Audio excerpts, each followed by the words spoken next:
NBC 10. Major League Baseball as the Philadelphia Phillies take on the New York Mets, followed by News 10 and The Tonight Show with Jay Leno. This year, Unsolved Mysteries will be moving a little faster. We're smoking. New Unsolved Mysteries, Friday, October 20th.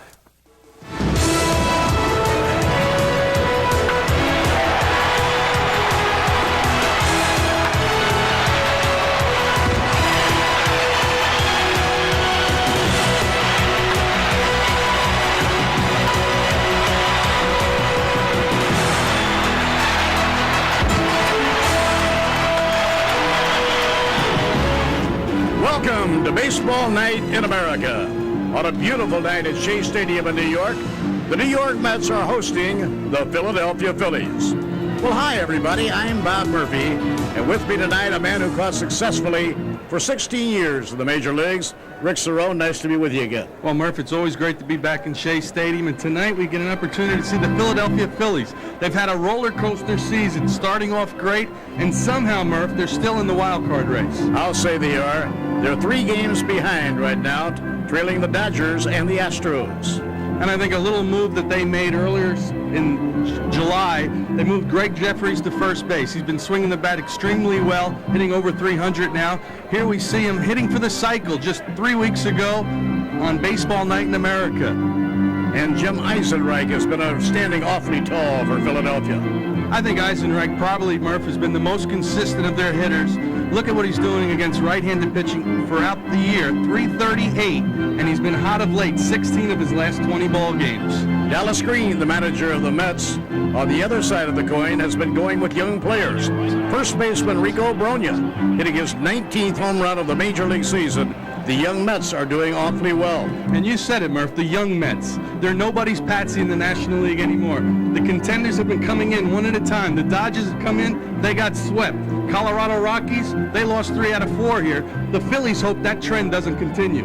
Jason Isringhausen, one of the exciting young pitchers, on the mound tonight facing a left-hander, young Michael Mims. Well, Jason Isringhausen, there you see 6-2, 3.11 ERA. Combined in the minor league stats, he's won over 17 ball games. So here at Shea Stadium on a beautiful fall-like night, we should have a good one. Now let's go to Hannah Storm.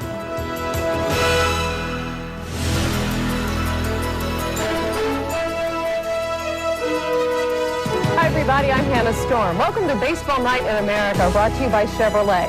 A matchup of the 2 best records in the American League highlights tonight's games as Boston is in Cleveland. In the American League wildcard race, the Yankees' Bernie Williams is starting in center field tonight, while his wife is in Puerto Rico with their newborn girl.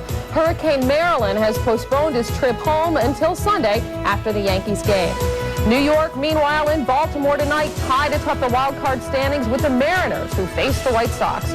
The National League has its own marquee matchup. Ron Gant and the Reds face his former team, Atlanta. Gant is batting .400 in 10 games against his ex-teammates. Meanwhile, the only race in the National League is in the West, and the wild card up for grabs, too. The Dodgers, who trail the Rockies by a game in the division race, lead the wild card standings, and they're in St. Louis. Houston visits Montreal. Just 17 days left in the regular season, and only 3 teams officially eliminated from the playoff races.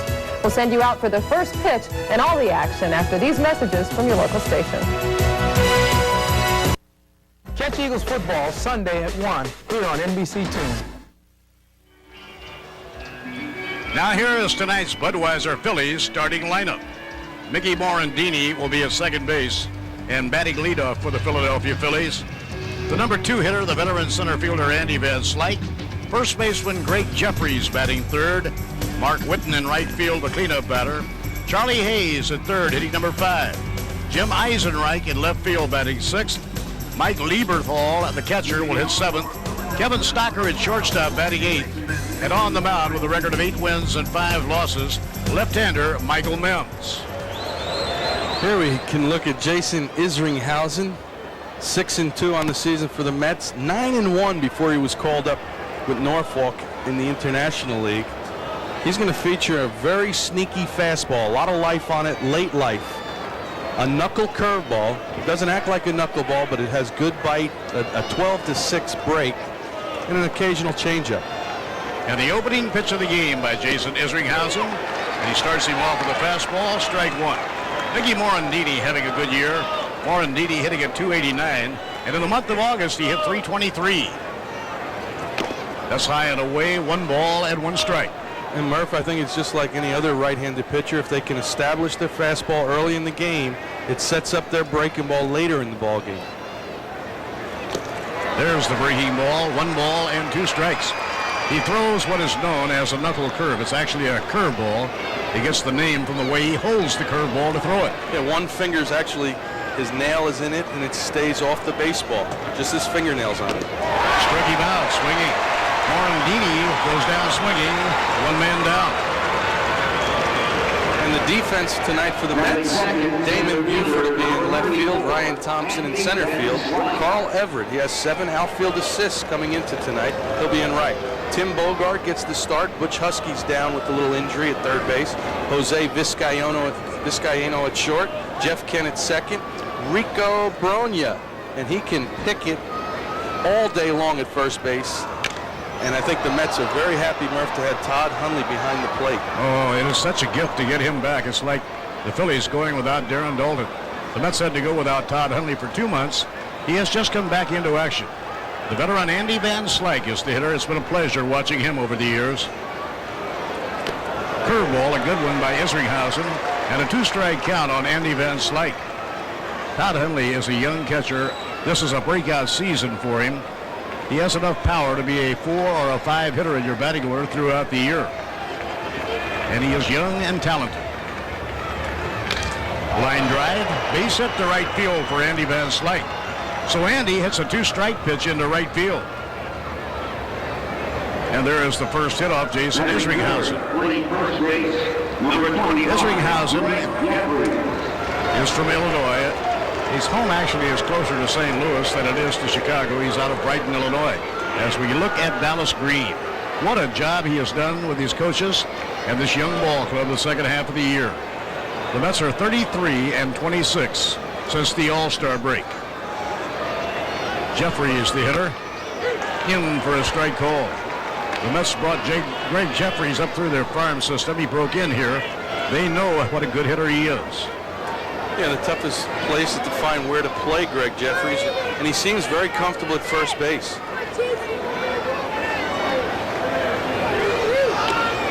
Breaking ball inside. Joe Torre moved him to first base when he was with the St. Louis Cardinals. It should be pointed out in Greg's defense, he didn't make an error playing left field for the Philadelphia Phillies. No, the reason he's in that lineup, he can swing the bat from both sides of the plate, and at first base, he's a little more comfortable. He's relaxed, and he's swinging the bat better now. And that's over for a strike call. And Jeffries played on the infield. Most of his errors, Rick, came on throws. It wasn't because of his hands, so when he moved to first base, he had good hands, and he took to the position very naturally. 1 ball, 2 strikes. Ground ball hit down to first, foul ball, no play. I would really like to see Jason. He's getting his breaking ball early in the first inning. 2 weeks ago, Murph, we did the ball game. Remember, he struggled getting that curveball over. Gave up 2 runs against the Padres in the first inning. Here you see right out of the bat, right from the bullpen, he's got his curveball working to go along with his sneaky fastball. The young right-hander making his 11th start since coming up from AAA. And a half-swing foul ball that goes into the crowd down the left field line. The Mets have 3 outstanding young pitchers. Jason Isringhausen, the young left-hander Bill Pulsifer. Pulsifer has been shut down for the remainder of the year. He'll miss his last 3 starts with a tender elbow. And they have Paul Wilson, who comes up to spring training next year. That's Pulsifer. Well hit but foul, deep down the right field line and out of play. Bill Pulsifer will not start any more games this year, but he had a sensational year. He wound up with 220 innings, counting his minor league innings and his major league innings. So Dallas Green and his pitching coach Greg Pavlik felt that was enough. Ground ball back to the mound. Isringhausen to Vizcaino, and now to Bronya. Double play. 1-6-3 for the double play. Middle of inning 1. No score at Shea Stadium.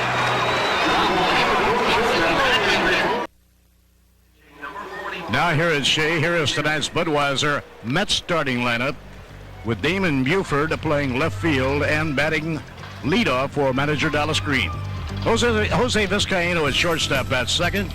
Carl Everett in right field hitting third. Jeff Kent is the cleanup batter playing second.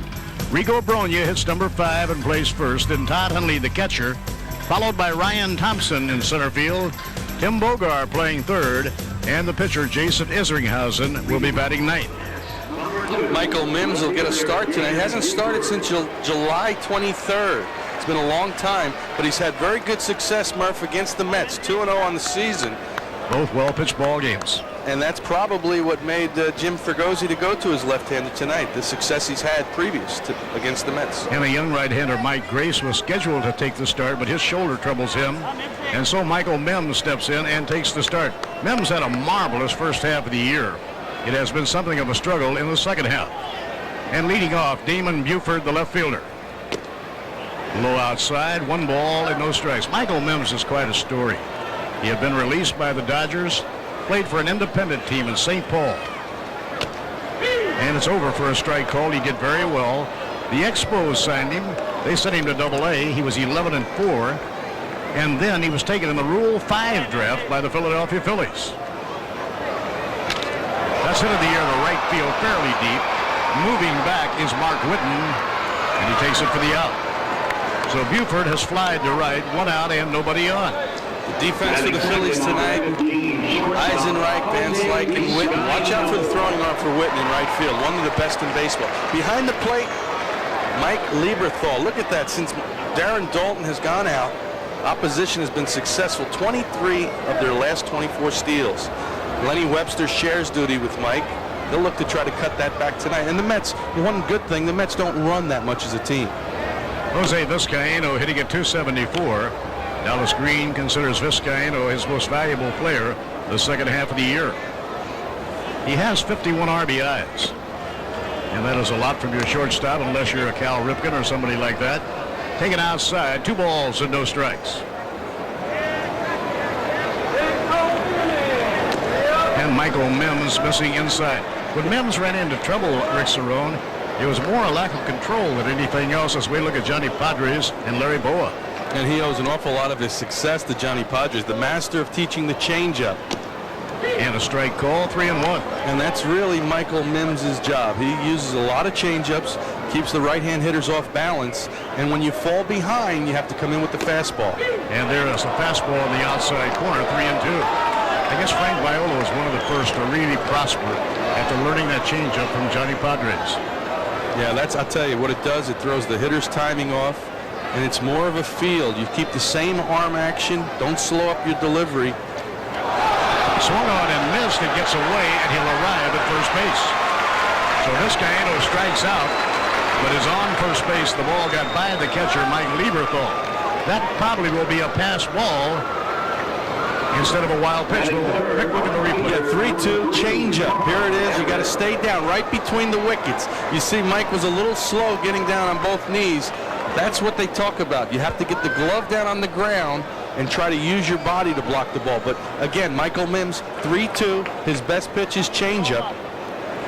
Pitch was in the dirt, so we will assume they'll score a wild pitch and not a pass ball.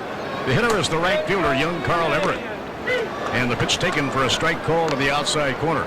Over the last 10 games, Everett hitting at 381. Everett is having a remarkable turnaround. Started the year, couldn't buy a hit, went to Triple-A, improved a lot under Toby Harrah, the manager there, and has hit well since coming back. Just missing the outside corner, 1 ball and 1 strike. And speaking to Carl before the ball game, he said, you know, I'm just a little more selective. I'm a little more patient at the plate. And the next thing you know, Rick, I'm hitting 2-0, 2-1 all the time, rather than when I first was up here, it seemed like always 0-2 counts. Ground ball hit over the mound, moving quickly. Morandini steps on second, throws on to first, double play. Both teams turn 1 in the opening inning of the ball game. For New York, no runs, no hits, nobody left on. After 1 inning at Shea, no score. Leads off against Jason Isringhausen in the second. General manager Lee Thomas sent Dave Hollins to the Red Sox and acquired in the trade Mark Whitten. Inside low, ball 1. Nice job by Morandini on the double play. Didn't commit himself too early. Stayed close to the bag. Had to make up his mind. He's going to stay close to the bag and get the double play. That's hit in the air to straightaway center field. Ryan Thompson, the center fielder, moving in. One man down. Toyota and their full line of quality cars and trucks. Toyota, I love what you do for me. Network MCI, how to get modern communications technology working for your business. And the makers of Advil. Philly third baseman Charlie Hayes now will face Jason Isringhausen. No score, second inning, it's Shea. Kind of a hint of fall in the air tonight. It's a beautiful and a comfortable evening. Those who came to the game wearing a light jacket or maybe a sweater. Good fastball, strike one call. Charlie Hayes, a solid pro, hitting .279 with 10 homers and 80 RBIs. The one thing surprising about the Philadelphia Phillies this year, Rick Cerrone, how few home runs they have hit. Yeah, last in the major leagues in home runs, and you have to contribute a little bit to the injuries. Jim Fergozzi's done a remarkable job just to keep them in the race. They're still battling for the wild card. Ground ball hit right at second baseman Jeff Kent. And he'll throw on to Rico Brogna, 2 up and 2 set aside. Phillies were amazing. On the 25th of June, they had a 37-18 record. They led the National League East by 5 games. Then came a terrible spiral downward. They won 12 and lost 34. Everybody thought they were dead in the water. But lo and behold, Jim Fergozzi got it all back together again.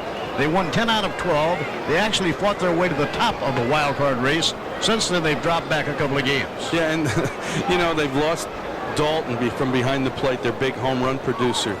They've lost Dykstra for practically the entire season. His 5 starters that he counted on coming out of spring training have all been on the disabled list. He's used 26 pitchers this year. That's the all-time Philly record. And the pitch over for a strike called. No team has been hit any harder by injuries than the Phillies. And Jim Fergozzi said, hey, Rick, where would Atlanta be right now if they lost all 5 of their starters? Line drive towards center field. That's a base hit.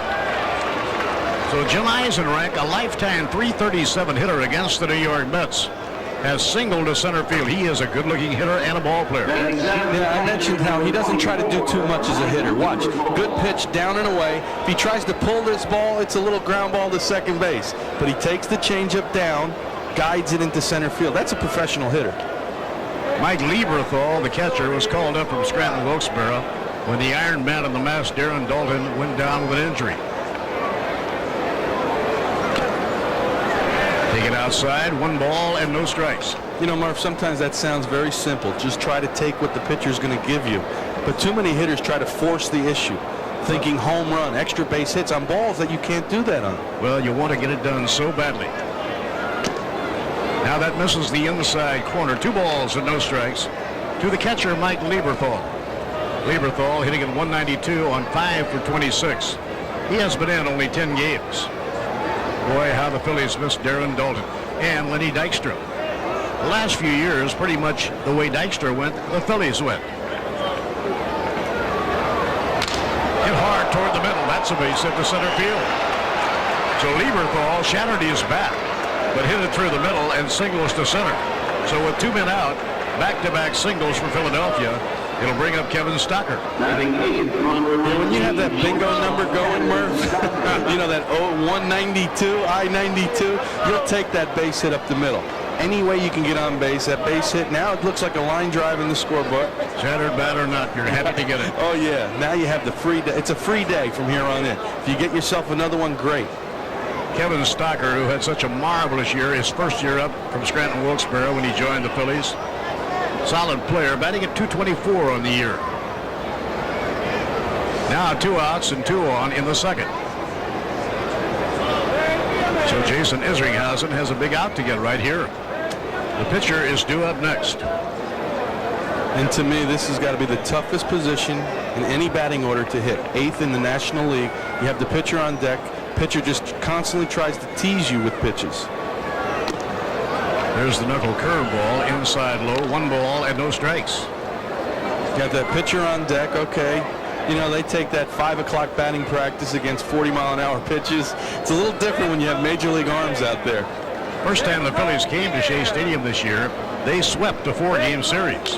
That's foul to back up into the crowd and out of play. The last time the two teams met was at the Vet in Philadelphia, and the Mets swept a 3-game series. They played 10 games so far this year, with the Phillies winning 6 and the Mets winning 4. Kevin Stocker, the hitter, with a 1-ball, 1-strike count. 22-year-old Jason Isringhausen on the mound for New York.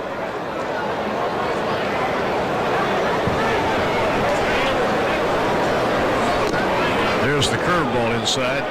This has been quite a year for the young Jason Isringhausen. When the season started, he was at Double-A at Binghamton, New York. He won 2 and lost 1. He was promoted to Triple-A Norfolk. He won 9 and lost only 1. He won his first 9. Was the starting pitcher in the International League All-Star game. Bounced foul and no play off the shin guard of Todd Hundley, so it's 2-2. And now here is Isringhausen making his 11th start in the major leagues. So that's quite a year. You win at Double-A, you win at Triple-A, and he has a winning record in the major leagues. And he has probably 3 more starts on the major league level. A lot to build on. The Mets have a lot of hope for the future. Next couple of years, a lot of young talent. They saved a lot of money by trading Bonilla and Saberhagen. They can fill the positions they need next year with that money. Struck him out swinging, and the side retired. No runs, 2 hits and 2 left. So the score in the middle of the second. No score here at Shea Stadium. Sunday, NBC Sports presents an exciting NFL doubleheader beginning at 12:30 Eastern Time with the NFL on NBC.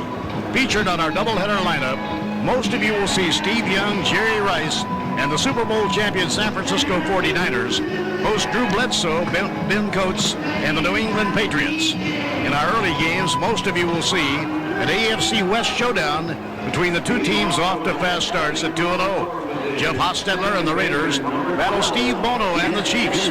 Others will see Junior Seau and the San Diego Chargers visit the Philadelphia Eagles or regional action. Then in Game 2, most of you will see the New England-San Francisco matchup on regional action. Check your local listings. It all gets started Sunday at 12:30 p.m. Eastern, the NFL on NBC. Michael Mims on the mound for the Philadelphia Phillies. Was pitching Double-A ball in the Eastern League last year. He won 11, he lost 4. Was taken in the Rule 5 draft by Philadelphia. Jeff Kent lays off outside and high, ball 1. I think tonight, Murph, Jim Fregosi would be tickled pink if he can get 5 or maybe 6, the most, out of Michael Mims. Remember, he's been in the bullpen the last 6-7 weeks. Ground ball hit towards short. Cut off by Charlie Hayes. Now the throw, he got him. 1 man away. So 1 out and nobody on. We're in the second. Who says Charlie's getting a little low? Look at the range. The ball wasn't hit that hard, but it's a lot tougher play for the shortstop to make charging that ball.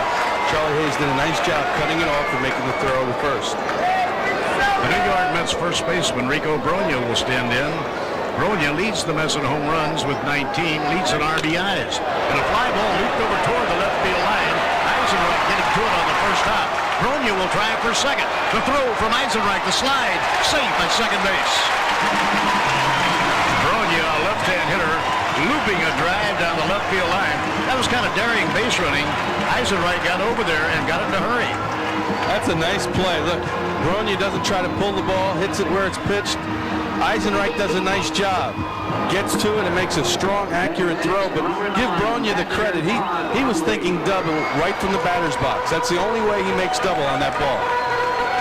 Now the Mets switch hitting catcher, Todd Hundley, will be coming to bat. Todd has really hit well since coming off the DL. Todd hitting .425 in 10 games since coming back from the disabled list.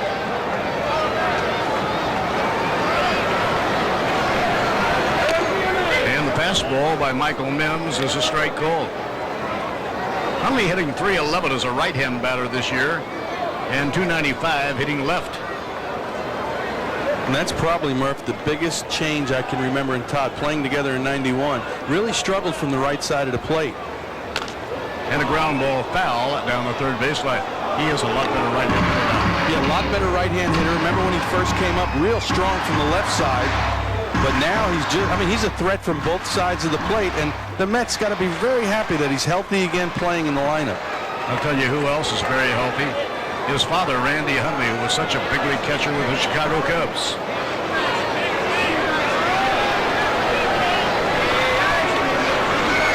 That's a wild pitch, hit the plate, bounced over the shoulder of Lieberthal, and Rico Brogna crosses over to third. Now the Mets have a runner on third with one out. Looks like change up down again. Hits the front of the plate. You see the corner of the plate. That ball, Lieberthal did everything he could. He got down the block and it just hit the corner of the plate and ricocheted right over the top of his head. Nothing a catcher can do on that one. No, that took such a lightning fast hop off that rubber plate. It had gone by Lieberthal before he knew it.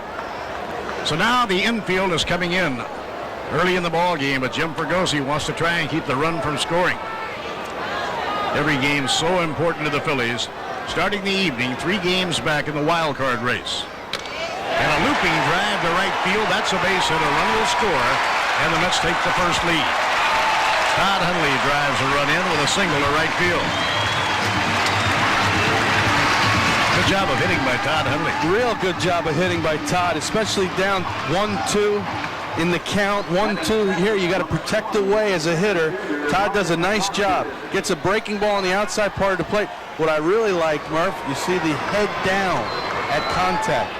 Too many hitters nowadays pull their head off, really don't give themselves a chance. But Todd, head focused on the bat, put the ball in play.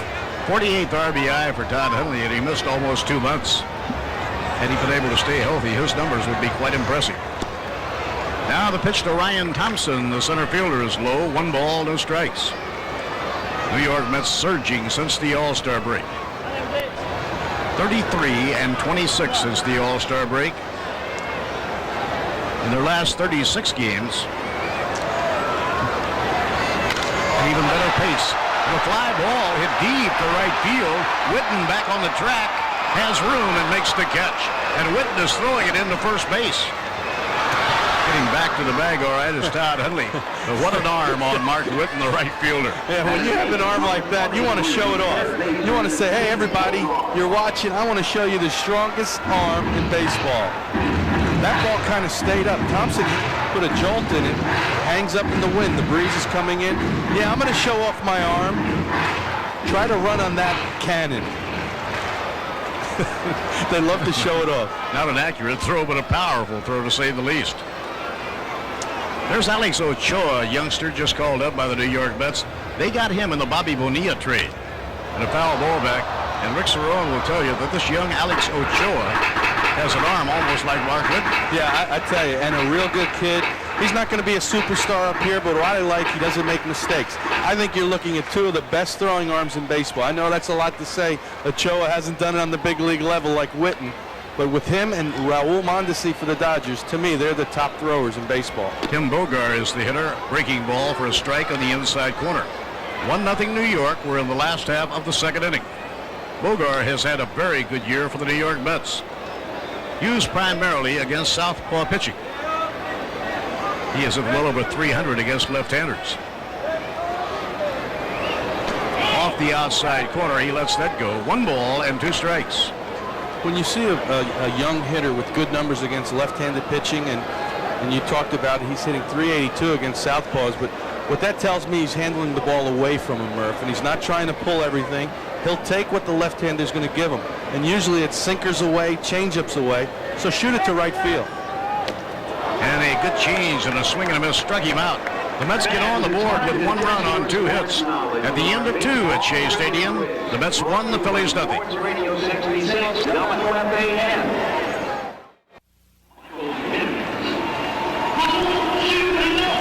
Fregosi talking with the young catcher, Mike Lieberthal. Probably a guess about the wild pitch that bounced over his shoulder. What do you think, Rick? Could be that. I mean, he was in good position. Also, maybe just discussing as a young catcher about pitch selection. You know, maybe he's talking about the breaking ball that Hundley hit. We can just assume up here, but that's a little touch that a manager will do. Just go over situations with the young catcher. Like Rick Cerone, Jim Fregosi, the manager of the Phillies, at one time during his long and successful baseball career was a member of the New York Mets. Had a nice time playing for the Mets in '91. We were in the race right up until the end of August. Michael Mims, the Philadelphia pitcher, is the leadoff batter. Jim Fregosi was such an outstanding player, and he's been even better perhaps as a manager. Recently had his contract extended, and a swing and a strike 2 on Michael Mims. Mims as a hitter, 4 for 31, a 129 batting average. That's about par for a pitcher.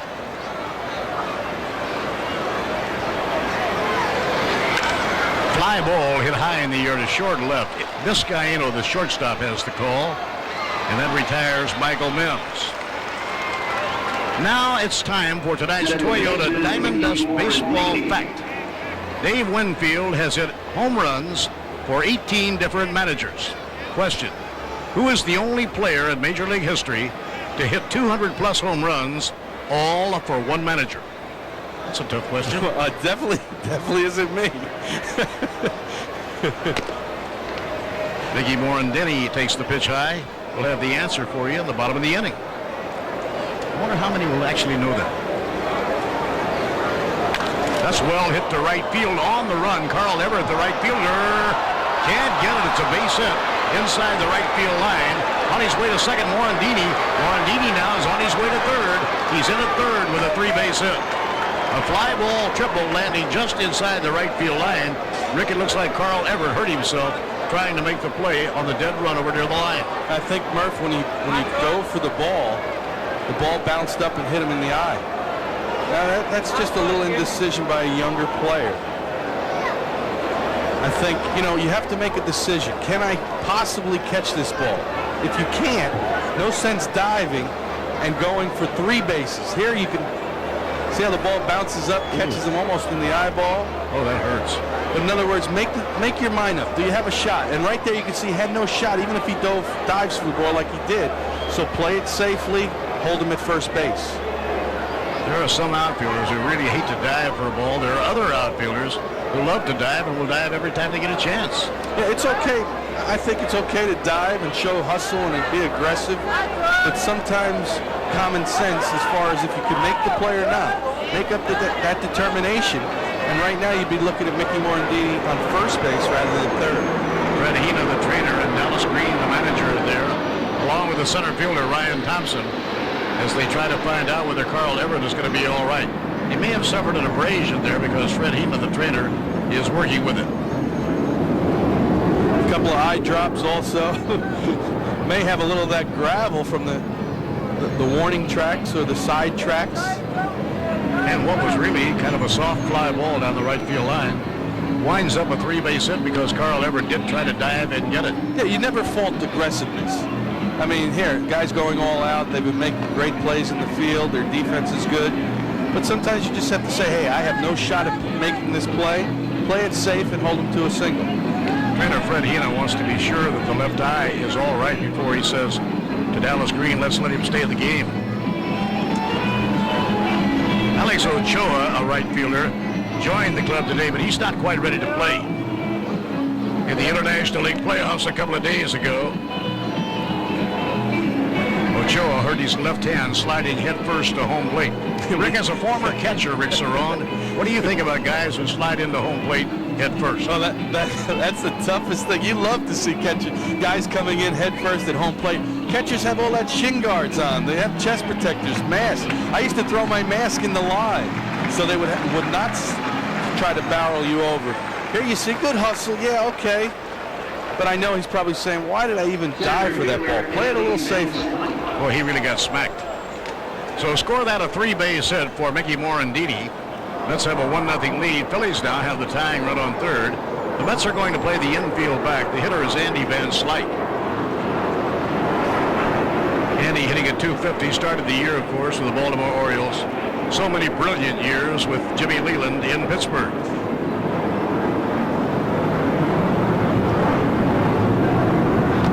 Jason Isringhausen with a knuckle curve, strike 1 call.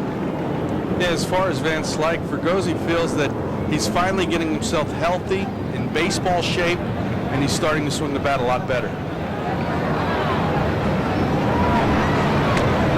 Breaking ball inside, so Isringhausen not throwing the fastball so far to Andy Van Slyke. Isringhausen needs to make something positive happen right here if the run is not going to score. A strikeout, an infield pop fly, something like that. Line to the air and a deep right center on the run. Everett makes the catch. The game is tied up. Coming home, Mickey Morandini. And now it's 1-1. Van Slyke getting the job done with a sacrifice fly, a well-hit line drive caught by Carl Everett. And that ties the game 1-1. Isringhausen trying to go up the ladder on Van Slyke. Will swing at some high fastballs. That time he threw him the fastball, got it down. Van Slyke, a good professional hitter, puts it in play, gets the sacrifice fly, tie ball game. Now the hitter is Greg Jeffries, the number 3 hitter. Greg hitting at 303. And it's outside and high ball 1. Jeffries had a slow start this year. The last 6 weeks, he's been as hot as any hitter in the National League. Popped and foul. That's out of play back into the stands here at Shea Stadium in New York. Murph, I thought it was funny. I went down to talk to Greg before the ball game because I knew we were going to use a little cycle clip in our opening. Now, if I ever hit for the cycle, I would know every pitcher. I would know the count. I said, Greg, who was the last guy you hit the double off for the cycle? He looks at me, Murph, and he says, you know, Rick, I think he was a left-handed pitcher for the Dodgers, not knowing his name. I said, you got to be kidding me. You don't. Well, he says, I remember he was left-handed. Foul ball hit high in the air and pulled back into the stands out of play. Yeah, you'd think you'd be able to recite that fairly easily. Remember everything. I would remember what I ate for breakfast, lunch, and dinner, not trying to change anything. Superstitions. The cycle, how rare is it? Well, no hitters come up more frequently. Inside low. 2-2 now on Greg Jeffries. Jeffries can flat out hit. There are not many in Major League Baseball who can hit any better than Greg Jeffries.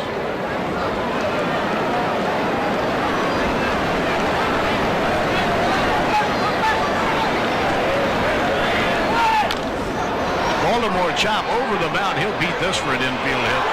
So Jeffries is on with an infield hit. A Baltimore chop off home plate takes the bounce, goes over the head of Isringhausen, and Jeffries is on. And last night in the ball game, slight pull of his left hamstring, and this, I guess, for those who's happy to see him running hard on the infield hit. This guy tries to barehand it, the only play he had, but it's a good sign to see Jeffries moving down the line after a slight pull at the hamstring last night. Yeah, I think when Jim Fregosi came to the stadium this afternoon, he wasn't sure whether Jeffries would be in the lineup or not. Now the hitter is Mark Whitten, the right fielder. He's won about 6 or 7 games for the Phillies with long-range hits. Fastball for a strike. The plate umpire tonight is Bob Davidson. It is Jim Quick's umpiring crew. Bob Davidson is now a veteran umpire in the National League. Good breaking. Now Izzy, as his teammates call him, has a 2-strike count on Mark Whitten. Isringhausen 6-2 on the year with a .311 earned run average. Won 11 games in the minor leagues before he got to Shea Stadium. That was all this year. Bill Pulsifer and Jason Isringhausen had quite a year. That just missed. Now from center field camera, you can really see when I mentioned the 12 o'clock, 6 o'clock break on the curveball. That is straight down. The center field camera gives you that real good look. You cannot quit on that ball as a hitter. Izzy steps up. You know, it starts around your letters. If you're wearing the Philly uniform, it's starting right around the Phillies name, and next thing you know, it's down by your shoe tops. And that's fouled off against the leg of the cleanup hitter, Mark Whitten. The Phillies, as we mentioned at the top of the show, are 3 games back in the wild card race. On the year, the Phillies are a game over 500, 65-64. The teams they're chasing, the Dodgers and the Rockies, are both playing on the road. Well, the Dodgers are on the road in St. Louis. The Rockies at home against Florida. That is inside DeWitt. We mentioned briefly about the injuries, but how about this? 19 stints on the disabled list, Murph. 614 games lost by the Philly players. He jams him and has popped up a foul ball. Looking for it is Todd Hundley, the Mets catcher. He grabs him for the out. That will retire the side. 1 run on 2 hits. Middle of the third at Shea. The game tied 1-1. A proof positive replay.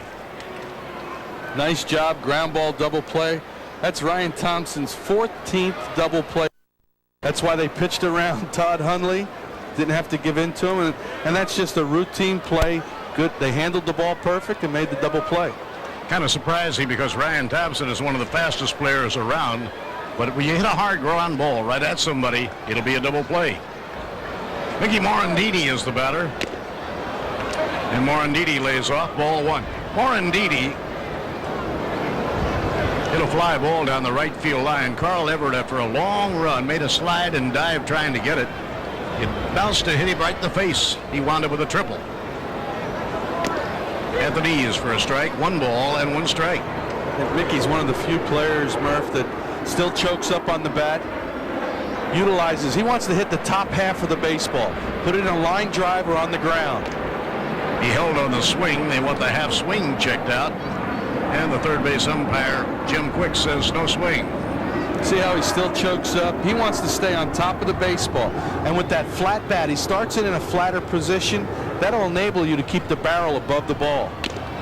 He has been one of the best in the National League this year with runners in scoring position. And not trying to do too much. Put the ball in play, keep it on the line, stay out of fly balls. He's not going to hit many home runs. And a smash to second, a 1 hopper for Jeff Kent. On to Rico Bronya, 1 man away. 1-1. We're playing in the 5th inning at Shea. 1 out and nobody on. Andy Van Slyke hit a timely line drive to right center that Everett caught, but it was a sacrifice fly and drove home Morandini in the 3rd to tie the game 1-1. Right now the Phillies 1 run on 7 hits. The Mets 1 run on 4 hits.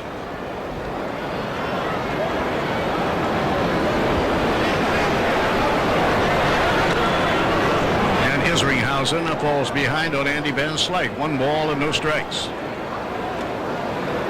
These two teams will play again tomorrow and on Sunday afternoon here at Shea Stadium in their 3-game series.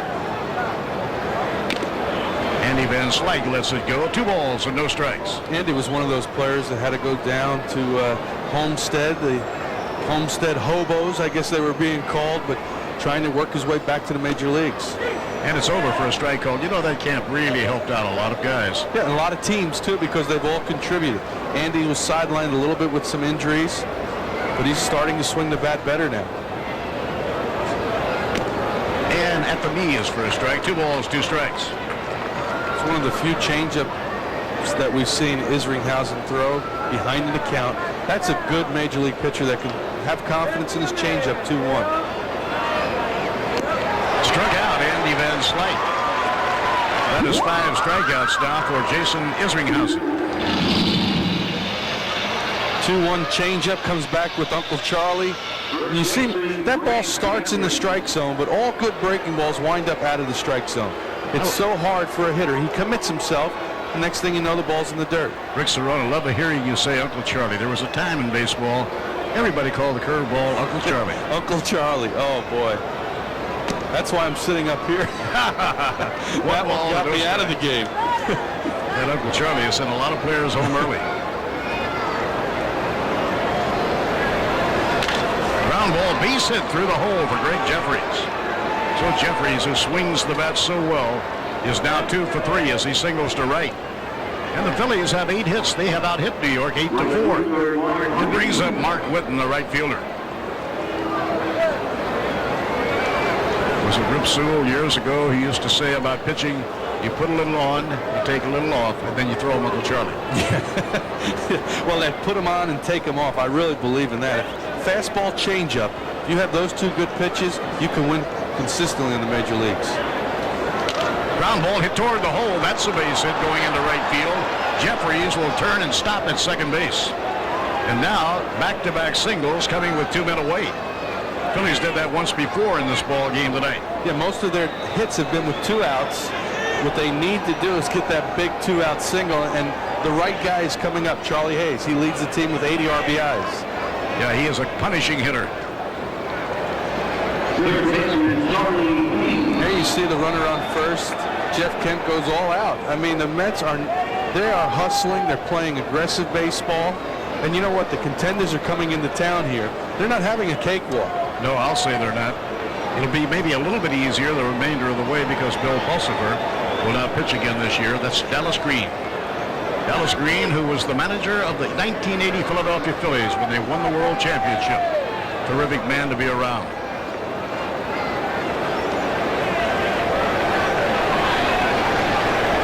Charlie Hayes, the hitter. Foul ball. That's straight back and out of play. Dallas Green has put together a real solid, hard-working coaching staff. And they have taken this young group of ball players and really applied a lot of pressure. And they've come up with a lot of pride in themselves. They now believe they can play this game. Yeah, it's a good reflection on the manager also. Absolutely. He's got them working hard and playing well. And a strike call to Charlie Hayes. Now Izzy has a 2-strike count. The Phillies 3 games back in the wild card race. So far tonight, the Dodgers are winning. The Rockies are tied with the Marlins. Bob, what's your thinking on the wild card? Good for baseball? Oh, yeah. Yeah, I'm in favor of it. Breaking ball outside low. You know, in 1969, they went to divisional play. And the purists in baseball all said, oh, this is terrible. It's going to ruin the game. It turned out to be probably the best thing that ever happened to baseball when they went to divisional play. It was bad enough to finish 9th and 10th. So divisional play was really welcome. Right. More cities are involved. The players are focused. Did he get him? They checked the half swing. No, he didn't swing. The first base umpire, Larry Poncino, says, no, he did not swing. You could have fooled me. Breaking ball again in the dirt. Looks like Charlie's committed himself. It always on replays looks like the hitter goes. I like to give those hitters the benefit of the doubt. Dallas stays calm through all of that. Now it's 2-2 on Charlie Hayes. Jeffries and Whitner on base.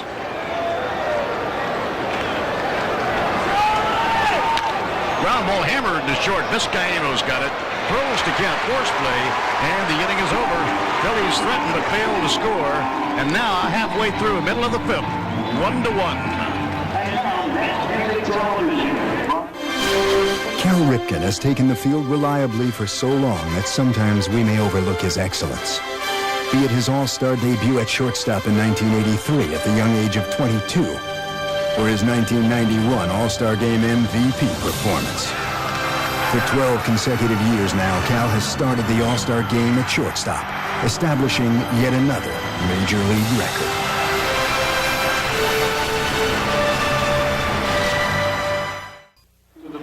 Last of the 5th inning at Shea Stadium, the Mets and Phillies tied 1-1. The Phillies have out hit the Mets 9-4, but they have had 7 left on base already over the first 5 innings. Tom McCraw talking with Ryan Thompson, the center fielder. I'll tell you, the hitting instructor on a major league team is more like a big father figure. He's pumping them up. He said, hey, all right, you hit the double plate. Don't hang your head. Let's stay focused. You have 2 more big at-bats late in the ball game. Tim Bogart is the hitter. Foul ball. No play for Lieberthal. That'll be back in the crowd. And a 2-strike count on Tim Bogart. Bogart hitting at .289 on the year. And he's hit a ton against southpaw pitching this year. So far tonight, nothing against Michael Mims. Jammed him. Foul ball back into the crowd. Count holding a strike 2. What a delightful evening, Rick Cerrone. Kind of like a hint of fall in the air. That's beautiful weather. We've had a tremendous summer. Just a couple of weeks of real hot weather, but you wake up nowadays, you think you're in San Diego. A week ago I was. I envy you. But you know what? That's such beautiful temperatures. Talking about Tom McCraw and the psychology that goes into being a hitting instructor, people don't realize he's here at 2 o'clock in the afternoon. He's always talking to his hitters. And Bogart goes down swinging at a changeup from the left-hander, Michael Mims.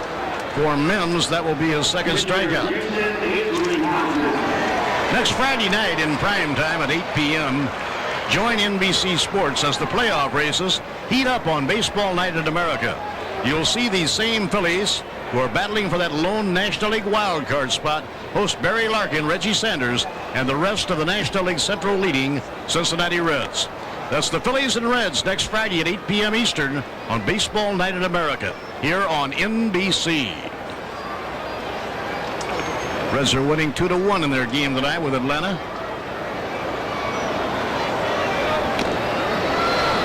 Jason Isringhausen getting a time at bat. Jason reached on a walk leading off the third inning, but he did not come around to score. The game is 1-1. 1 ball, 2 strikes down Isringhausen. He's got a pretty good looking swing, I think, Rick. I think one of these days he may be a pretty good hitting pitcher. Yeah, no, he's got a nice swing. He doesn't get cheated. Looks like he has an idea up there, but if you're Jim Fregosi, you got to be happy with Michael Mims. Yeah, and how a swing and a miss struck him out. You know, Michael Mims not starting since July 23rd. He was hoping to get maybe 5 or 6. He's pitching like he did the first half of the year. And now this is the equalizer. You see the curveball all of a sudden? That's the equalizer for a pitcher. Michael Mims trying to snap a 4-game losing streak here tonight. And a strike call to the outside corner to Damon Buford, the leadoff batter and left fielder for New York. Buford singled to center in the third, 1 hit and 2 times at bat. Another thing I like, Michael Mims is all business out there. He's a fast worker on the mound. Well, I think you see that more so in the National League. American League, it seems like every hitter's up there. It's a 3-2 count. Pitchers tend to nibble a little bit more in the American League. National League, they get the sign, the hitters are in there, and they go to business. Line drive, base hit for Damon Buford. That's base hit number 5 for New York. Buford's second hit of the game. Buford is just doing so much better. All since that little adjustment in his hitting stance. You see how he's a lot quicker on the ball now. He's easier to get to the ball. You know, and that's because he flattened the bat out, lowered his hands, and it's a lot of hard work. And a lot of credit goes to that man right there. He likes to see it. Yeah, and you know what he tells him? He says, you're going to stay like this the rest of your career. I may not be around, but keep working on it. Look at the happy look on Tom McCraw's face. You get a lot of enjoyment through your hitters. Oh, sure. Jose Vizcaíno, the batter. Mims throwing over. Ray Jeffries very comfortable playing first base. He has such good hands.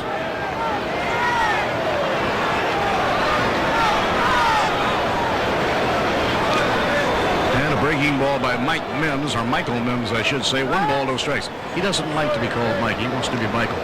Michael Mims. Well, the way he's pitching, we'll call him whatever he wants. Absolutely. Tie game. We're in the bottom half of the 5th inning.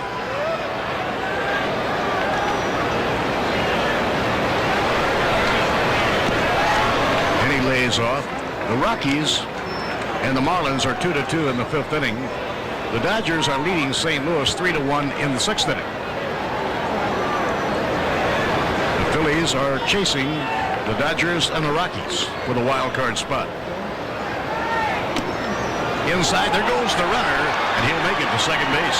Good base running by Damon Buford. He kept his eye on the pitch like you're supposed to do. And the minute that ball hit the dirt and squirted away, he was on his way. Michael Mims' fastball usually tails away from a right-hand hitter. This one cuts. It sails on the catcher. And you see, you lose sight of that ball just for a second. Take your eye off it, and it's a pass ball. With 2 men away, the Mets have a runner on second for Jose Vizcaíno. Jose has struck out, but he reached on a wild pitch and fouled out trying to bunt a runner over. Takes the pitch, and Vizcaíno has reached on a walk. It'll bring up Carl Everett. Mims has had good control tonight. He was hurt by a lack of control for quite a while. He's walked 3 here tonight, walked 3 and struck out 3. Allowed 1 run and 5 base hits. Carl Everett has real good home run power. Everett 12 home runs and 42 RBIs in only 63 games. And a strike call to the inside corner. You talk about his control coming into tonight. 5th in the league in most walks allowed. Yeah, now he has 71 walks, so that's been his problem. There's a line drive base hit through the hole. Buford, who can run, is around third, coming home. The throw coming in from Eisenreich to slide. Safe, he scores. Eisenreich made a good throw. Not quite in time to get Damon Buford. So Everett drives a run in.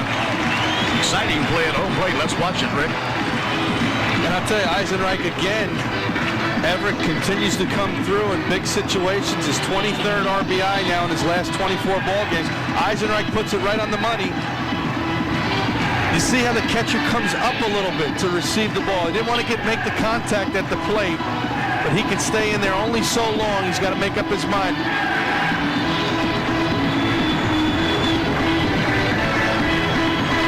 Nice and relaxed, and I think that's a big difference. He's nice and relaxed. There he goes. He knows, I mean, his head is down.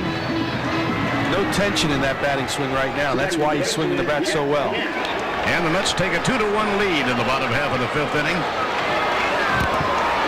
Chuck Ritchie, I believe, is in the bullpen right now, and this is as much as they can hope for out of Michael Limbs. They'd like him to retire this hitter. Boy, Jim Fregosi right now has a lot of pitchers on his ball club with the expanded roster after September the 1st. I think he has about 17 pitchers traveling with the ball club. Jeff Kent is the hitter.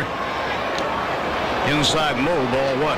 So the Mets manufacturing a run, starting with 2 outs and nobody on. Damon Buford singled to left. Vizcaino reached on a walk.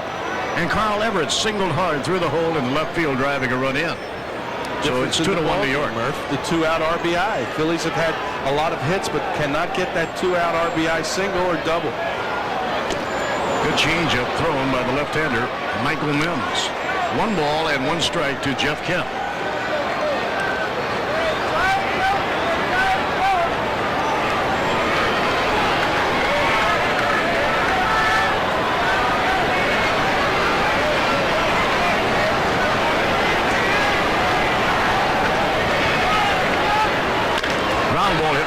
Shortstop Stocker to Morandini. Force play and the side retired. The Mets break the tie. 1 run on 2 hits. At the end of 5, Mets 2 and Phillies 1.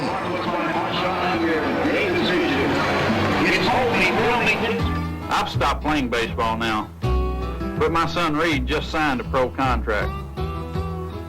Sometimes we go over his game, and if he asks, I tell him what I know. Like when your muscles get sore, take Advil. Just a couple are strong, fast, and work for me. And Advil's gentle on my stomach. If it'll work on these old muscles, then I know it'll work on mine. Nothing's been proven to last longer than Advil. Advanced medicine for pain.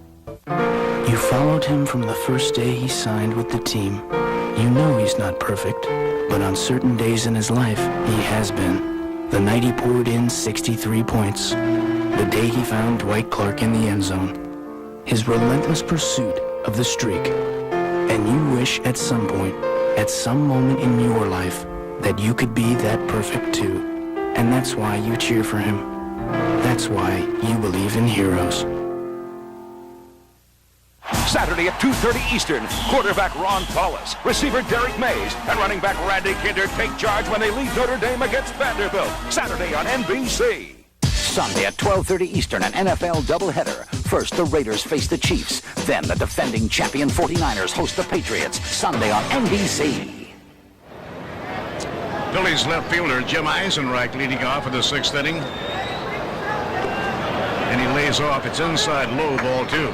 Eisenreich is already 2 for 2 in the ball game. So Eisenreich has raised his average to 320.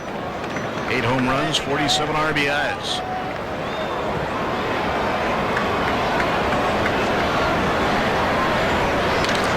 Ball hit high in the air, not too deep, fairly deep, beg your pardon.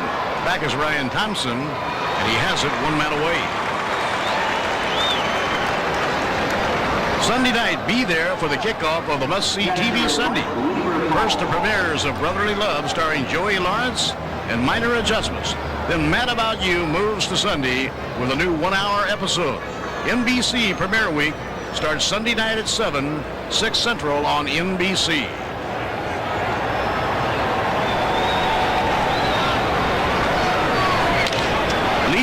It's a fly ball pretty deep to right center. Carl Everett is calling, and that's 2 away.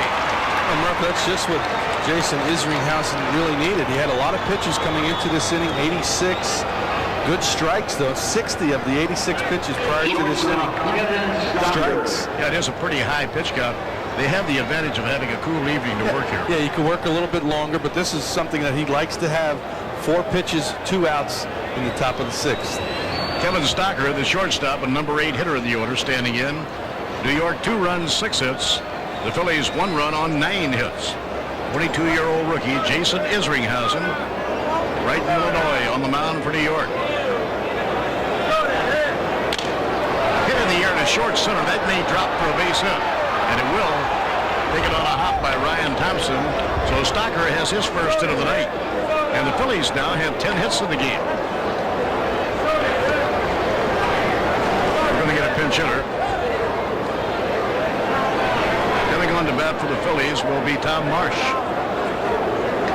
Well, that's just a little thing that happens, but Kevin Stocker gets the 2-out single. The Phillies have been getting a lot of 2-out hits in this ball game, but it gives them an opportunity. They get Mims out of the ball game, who's had real good success against the Mets this year. He gets the base hit. You get an opportunity to use a pinch hitter here. Tom Marsh has played quite a bit for the Phillies this year, and he's been a good player.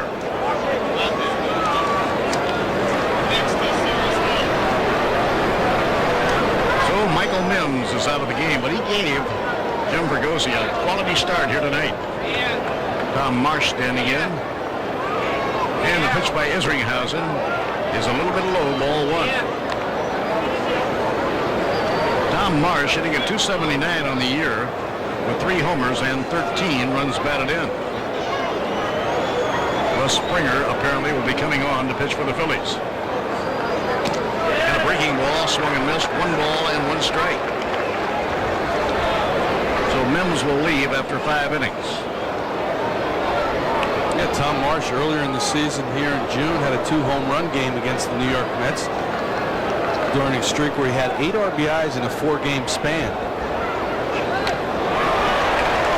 Now swing and a miss, 1 ball, 2 strikes. Isringhausen throwing a lot of pitches. He's had to work out of so many jams here tonight. Phillies have already had 7 left on base, and we're playing only in the 6th inning at Shea. Marsh is the pinch hitter.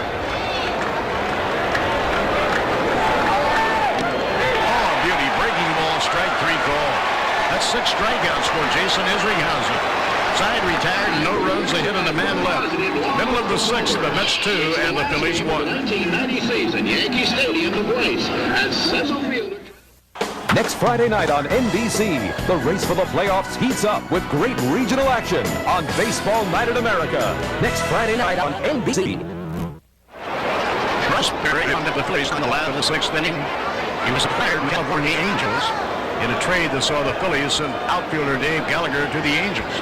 He pitched some for the Angels and pitched at Vancouver AAA. Rigo Bronya is the hitter, and the pitch is over for a strike call. Since joining the Phillies, Russ Springer has been in 8 ball games. Has 15 2/3 innings and allowed 13 hits. Foul by Bronya, back upstairs and out of play. The Phillies have 2 pitchers named Springer. One is a knuckleballer. Not this one. Now this is a hard-throwing right-hander.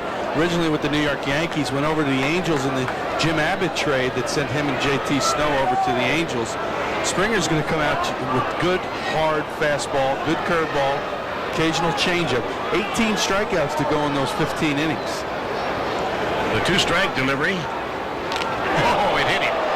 He was nicked by the pitch, so Bronya goes to first base. Baseball Night in America is brought to you by Chevrolet. The cars and trucks, 36 million people depend on everyday genuine Chevrolet. Busch, smooth Busch beer and easy drinking Busch Light. And McDonald's. Have you had your break today? That's something that Springer definitely did not want to do. He didn't want to make a mistake 0-2, but he didn't want to put the runner on base. Fastball got away from him, hit him on the inside part of the leg. Todd Hundley, the batter for New York. High foul pop might be playable. Charlie Hayes, the third baseman, over. Nope, no play. Dropping into the jacketed crowd. Fall weather tonight in New York. Temperature probably about 65 right now. They say we'll have a beautiful day tomorrow for the afternoon game. See how comfortable those sweaters are tonight here at Shea Stadium? Sweater weather today. Yes, indeed. And the leaves will be changing before very long. The colors will change and they'll go from green to gold. Todd Hundley, a good fastball hitter. So he gets a curveball on the inside corner for a strike. Todd, one of the hitters that likes the open stance. Get a better look at the pitcher, see how his front foot is open. Gives him a better look with both eyes at the baseball. You have to close yourself up to handle the ball away. Well hit, would have stayed fair. It may go foul. It has the legs to be a home run, and it's gone. A two-run homer. Todd Hundley, a two-run homer for New York. And the Mets take a 4-1 lead. What a shot that was by Todd Hundley. Hundley now has knocked in 3 runs tonight.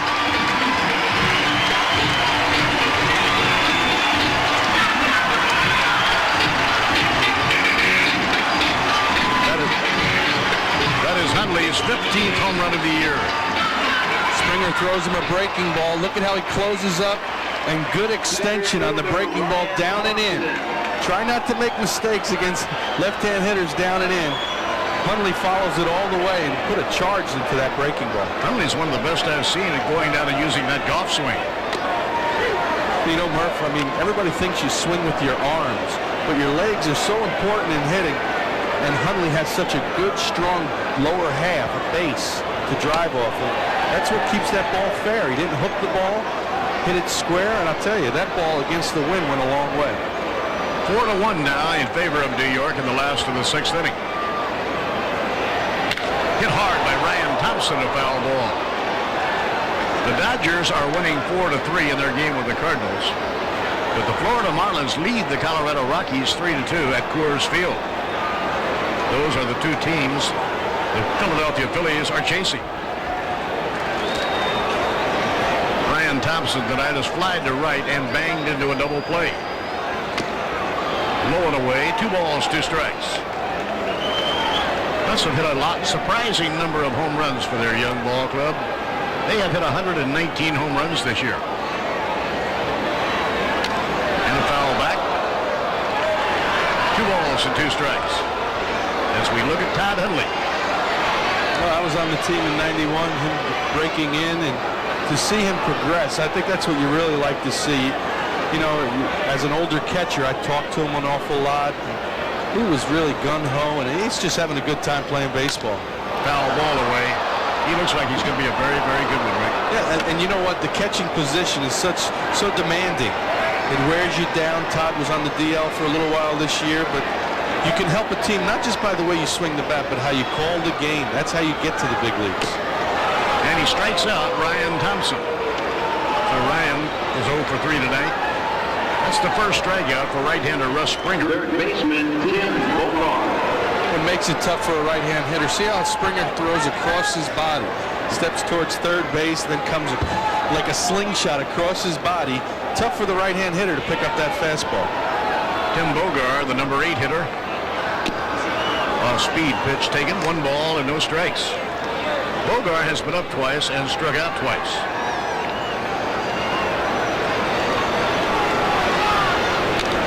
Foul ball upstairs in the mezzanine section at Shea Stadium. The starting pitcher, Michael Mims, went 5 innings, allowed just 2 runs, 6 hits, walked 3 and struck out 3. And Russ Springer is pitching in relief. Foul ball back into the crowd. 1-2 now on Tim Bogart.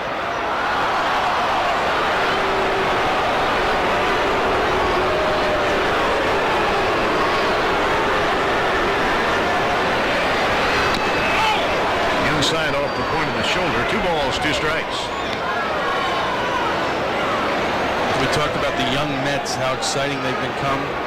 Butch Husky, the regular third baseman called up from the International League, was the most valuable player down there.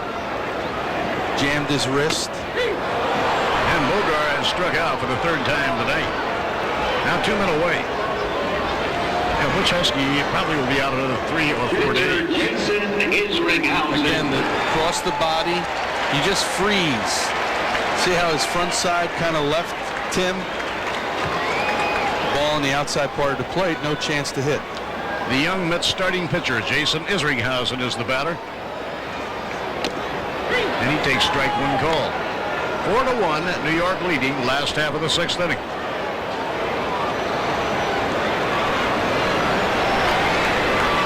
Oh, look at this. Isringhausen trying to bunt his way up. But he bunts the ball foul, strike 2. Try to get on base any way possible. You remember the last time Izzy was on base. Misplayed the fly ball. See, he's taking advantage. He's having such a good time being in the big leagues. Charlie Hayes playing way back. He said, come on now, 2 outs. Don't do that to me. I'm too old. And he struck him out. So Russ Springer, after giving up the home run, strikes out 3. We will return with Baseball Night in America, the Philadelphia Phillies and the New York Mets, after this from your local station. This year, Unsolved Mysteries will be dancing to a hipper beat. Get down. New Unsolved Mysteries, Friday, October 20th. Randall Cunningham. NBC 10's Ron Burke. An inside look at NFL football. The Randall Cunningham Show, Sunday at noon, only on NBC 10. If it happens in the world of entertainment, you'll see it on Extra. Hey, Extra. Catch the latest breaking news. The secret's out. Inside the world of entertainment, only on Extra. Weeknights at 7:30 on NBC 10. What moves Montel? Honesty. Confidence. Passion. Resolution. What moves Montel? NBC 10. Montel is moving to NBC 10. See you here, Philadelphia. Montel starts September 18th at 4 on NBC 10. Sports Final, Sunday night, 11:35 on NBC 10. 7th inning, it's Shea. Mickey Morandini is the hitter. Ground ball hit down to Rico Brogna. 1 pitch and 1 retired. And that will be helpful to Jason Isringhausen. Rick Cerrone's thrown 96 pitches now. 96 pitches, a lot of strikes, 68 of them. But you know what? The reason their success since the All-Star break has been their pitching. The starting pitching and the bullpen. Dallas Green and Greg Pavlik have done a great job, the pitching coach for the Mets. The bullpen in the last 34 ball games have only given up 15 earned runs. That's an ERA of 1.67, so it makes it a shorter ball game. The number 2 hitter is Andy Van Slyke. First half of the year, the bullpen was a disaster area for New York. But Dallas and Greg Pavlik got them turned around. The very same people. The second half of the year have been absolutely sensational. This is taken low by Andy Van Slyke. There's Dallas with Greg Pavlik, the pitching coach, sitting next to him. Yeah, you know, their team ERA, Murph, is now 3rd in the National League. Yes, it is. And I would have to say that Isringhausen and Pulsifer, Bobby Jones has been pitching very well. In the starting staff, they turn it over to the bullpen, and they've been almost unhittable. There was a time when the bullpen had a record of 7-13. That's a strike, 3-1. They now have a record of 23-22. And they've lowered the earned run average of by the bullpen almost a run and a half. That's nice. I mean, it makes it nice for the manager. He has a lot of options. Line drive to right. That's a base hit. Taken on a hop by Carl Everett. And Andy Van Slyke has single to right field. For Andy, his second hit in 3 times at bat. He also knocked a run in, the only Philadelphia run with a sacrifice fly. And the talented number 3 hitter, Greg Jeffries, comes to bat. Jeffries 2 for 3, an infield hit on a clean single to right field. Score is 4-1 New York. The Phillies have out hit the Mets 11-7. Key hits, 2-out RBIs. Talk about a good base. Greg Jeffries uses his legs extremely well in hitting. Van Slyke is running. The throw by Todd Hundley, safe at second. A stolen base for Andy Van Slyke. And for Andy, that is his 7th stolen base of the year. Little gamble. Todd makes this very close. Tough pitch to handle. But look at the great position he gets into. Gets rid of it in a hurry. Bang, bang at second. You get thrown out at second base stealing down 4-1. It's going to be a nightmare. Yeah, you really have to know what you're doing. So now Jeffries has an RBI opportunity with Andy Van Slyke on second and 1 man away.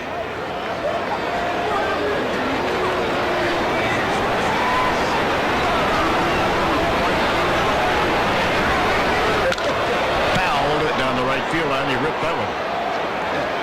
I always talk about how important legs are in hitting. They're important in just about everything. Fielding, pitching. You use your legs so much. You have to have a good base. You have to feel like you're driving off something. You try to drive off that back leg and land soft on your front foot. Charlie Lau used to say, land on eggs with your front foot. Soft. High and away, 1 ball, 2 strikes. Did you agree with the Charlie Lau theory of hitting? Well, Charlie, I mean, they've always given knocks to Charlie and Walt Reniak, but I've found 2 guys that worked. Nobody can work harder than those 2 gentlemen. And what their key was, your head has to go down to hit. You have to see the ball before you pull off it. And I tell you what, they work hard. They were up there hitting with you in every at bat. When you got a hit, it was like they got the hit. Well, they were certainly successful. Yeah, and you know what? It sounds simple.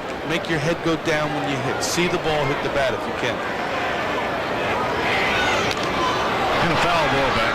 That's always been a question for argument in baseball. Does the hitter see the ball hit the bat? I don't think so. I tried. Ted Williams used to say he did. Yeah, he said that, and I know one thing. Guys always said, well, did you ever smell a ball, like wood burning when a ball would be foul tipped? And I actually did. I could smell something. Guys said I was nuts anyway, but I did. I smelled the bat, like almost a burn on the bat if you foul tipped it. Lined hard, a base hit to right for Greg Jeffries. Andy Van Slyke will be held up at third by Larry Boa. And the Phillies now are coming on. They have first and third with 1 out. Jeffries has his 3rd hit of the game. And the cleanup batter, Mark Whitten, is coming to the plate. And he has the power to tie up a game with 1 swing of the bat here. Whitten has 9 homers, but of course he's only played 45 games with the Phillies. Those who see the Phillies every day will tell you that Whitten, with his bat, has won about 6 or 7 games for them. Yeah, I mean, it was a great move picking up Whitten from the Red Sox. He really was struggling early in the season. Jerry DiPoto now is getting some action in the Met bullpen. 106 pitches for Isringhausen. Jerry is from Toms River, New Jersey. And a breaking ball in the dirt. 1 ball and no strikes. Now, Isringhausen may be getting a little arm weary at this point. He's thrown over 100 pitches. He's now pitching in the 7th inning. You mentioned about the cool evening. You can stretch a pitcher a little bit more, but Dallas Green has an awful lot of confidence in that bullpen. Every move he's been making has been the right one. First and third and 1 man out. Popped him up, but probably out of play. Todd Hundley coming back, might have a play, and he does. He makes the catch. Hundley had just enough room to handle that foul ball. Now 2 men away. Well, high fastball hitter. Whitten gets it just a little bit too high. Now, as a catcher, the ball will always come back to the playing field. You'll see the ball, it goes up one way and it starts drifting back towards the playing field. Todd did a nice job. 2 men away, and now Isringhausen hopes to get through the inning. But a tough hitter at the plate in Charlie Hayes, the 3rd baseman. Charlie hitting .279. A little bit high, 1 ball and no strikes. You can almost see that there's not as much bite on that curveball. That one just tumbled a little bit. The hitter will see it a little bit longer. Sometimes you can be fooled, but if your hands stay back, you're still able to drive that breaking ball. Popped it a mile high in the air. It's playable, I think. Hundley coming back again. Todd Hundley makes the catch. The inning is over. So 2 batters in a row, Whitten and now Hayes, foul out to Todd Hundley. So in the middle of the 7th inning at Shea Stadium, the Mets 4 and the Phillies 1. You followed him from the first day he signed with the team. You know he's not perfect, but on certain days in his life, he has been. The night he poured in 63 points. The day he found Dwight Clark in the end zone. His relentless pursuit of the streak. And you wish at some point, at some moment in your life, that you could be that perfect too. And that's why you cheer for him. That's why you believe in heroes. NBC Premiere Monday begins with a hot season opener. The funniest Fresh Prince ever when Will burns down the house. Then we take Ashley throw in Carlton and put him in the season premiere of In the House. The possibilities boggle the mind. 2 premieres, both on NBC Premiere Monday. Damon Buford leads off against Russ Springer pitching in relief. Took the first pitch high. Swing and a miss, 1 ball and 1 strike. Jason Isringhausen, the young rookie right-hander for the Mets, has been marvelous at escaping trouble here tonight. The Phillies have now had 10 men left on base in 7 innings. And a strike call, 1 ball and 2 strikes. Springer came on to pitch in the 6th inning. He hit Rico Brogna with a pitch, and Todd Hundley hit a long fly ball deep to right for a home run. And off the outside corner. After that, Springer struck out the next 3 hitters. Little breaking ball that Hundley hit for the home run. Popped a foul and out of play. Buford has 2 for 3 here this evening. This is the toughest for a right-hand hitter. When a guy, I talked about how he throws across his body. It looks like he's stepping towards the Phillies dugout at third base and then throwing back across his body to the outside part of the plate. Outside and low, 3-2. Can you hurt your arm that way? You know, that's what they're always talking about. Yeah, I know. That's what I was try to thinking about. stay square and drive right towards the catcher. When you throw across, you can get a little arm wear. There's Johnny Padres, the pitching coach. Fly ball hit high in the air, pretty deep to left field. Eisenreich, warning track, makes the catch. Eisenreich on the warning track right in front of the fence. Turns away Damon Buford. Shortstop Jose Vizcaíno. Well, on another day, Murph, that ball's way back. Wind blowing straight in from center field. He got it way up in the air. Here you see Springer trying to get the ball on the outside part of the plate. Left it on the inside part. You see how much quicker Buford is now on the ball inside? I'll tell you, that little adjustment he's made in his swing, and that really, it's a setup. It's almost like a golfer. Sometimes you struggle hitting the ball off the tee, left, right, as a golfer. Sometimes it's just in your setup. McRae's worked awful hard with Buford. It's a credit to him. Vizcaíno jumps away, 1 ball and 1 strike. Jose has struck out, fouled out trying to bunt, and reached on a walk. Kind of an unusual 3 times at bat. Way outside, he lays off. 2 balls and a strike. New York, 4 runs, 7 hits, no errors. The Phillies 1-12-0. Jason Isringhausen may be through for the evening. There's a soft line drive caught by Mickey Morandini. 2 outs and nobody on. This copyrighted telecast is presented by the authority of the Office of the Commissioner of Baseball and may not be reproduced or retransmitted in any form without the express written consent from the Office of the Commissioner. Carl Everett is 1 for 3. Jason appears to be through for the evening. He threw over 100 pitches. And a high hard one, strike 1. And it's the type of pitches that he had to throw. A lot of runners on base. Phillies have stranded 10 guys. You know, it's the type of pitches that a pitching coach will look at. Okay, he's been battling out of the stretch all night. Tougher pitches. He's had to use an awful lot of curveballs with men in scoring position. So, yeah, they may take him out of there after 7. And if the bullpen protects the lead, he'll have his 2nd victory of the year over the Phillies. Pretty good-looking curveball by Springer. 1 ball, 2 strikes to Carl Everett. Michael Mims, who pitched the first 5 innings, a left-hander. With a right-hander in, it makes a left-hand hitter out of Carl Everett. And a swing and a miss. He struck him out. That's the 4th strikeout for Russ Springer in relief. Mets are down 1-2-3. At the end of 7, the Mets 4 and the Phillies 1.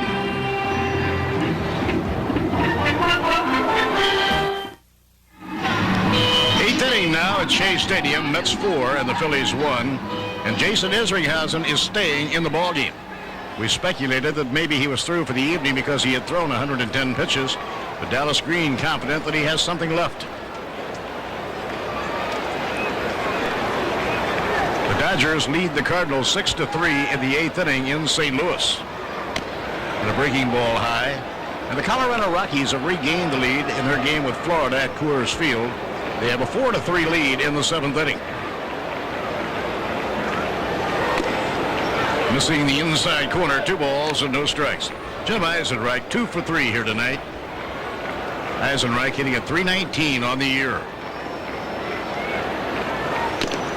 And the fastball is over, 2-1.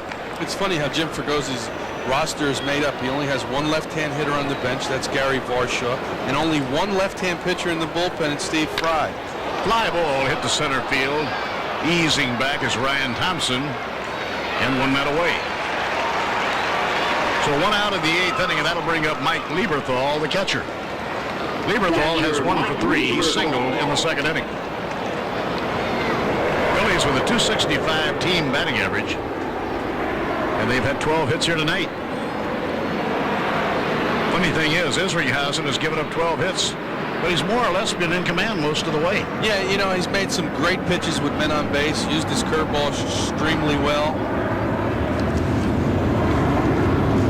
We saw Gary Varshaw loosening up in the dugout. The pitcher's coming up 4th this inning. They need to get a base runner to have a pinch hitter come up for the pitcher. There's a good fastball. He's still throwing about 90 miles an hour. Yeah, and you know what? The hitters have seen curveballs a lot tonight, and a good one makes that fastball look 100 miles an hour. Hacked foul. It'll go back into the Philly dugout. So it's 1 ball and 2 strikes. The Mets have not taken it easy on any contender that has come here to Shea Stadium. They played everybody well since the All-Star break. Swept the Dodgers. 3 out of 4 against Colorado. 2 out of 3 against Houston. Now low and away. They just returned from a 13-game road trip, going to all 3 California cities and then Montreal. And they had a winning road trip. They won 7 while losing 6.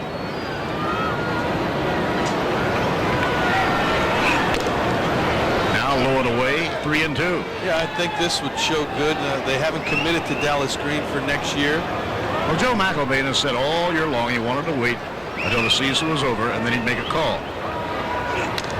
I think if you took a poll of the players and those who see the Mets every day, they're all rooting for Dallas Green to come back. There's Joe McElvain and Jerry Hunsicker. They are 1-2 and running the baseball operation for the Mets.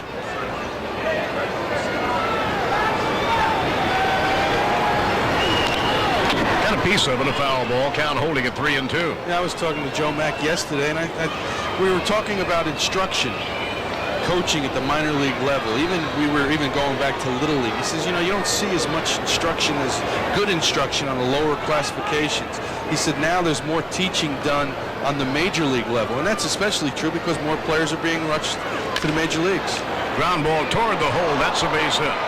Vizcaino made a dive trying to get it. Buford throws it back to the infield, and the Phillies have their 13th hit of the game. Second best fielding shortstop, gives it everything he has. Ball goes underneath the glove, the little dive. It's really interesting. Vizcaino has had such a good year, and the Mets have a shortstop prospect at AAA by the name of Ray Ordonez. People are saying Ordonez is the best shortstop they've ever seen. But he'll have to take a job away from a guy who's had a good year, Jose Vizcaino.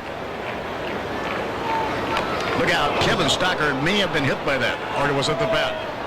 They say it hit the bat. But for a moment, it might have caught his hand. Showed that bunt very early. If he's bunting for a base hit, shows it early. Get that finger out of there. It almost looked like his finger was wrapped around the bat. See, get that finger. Look out.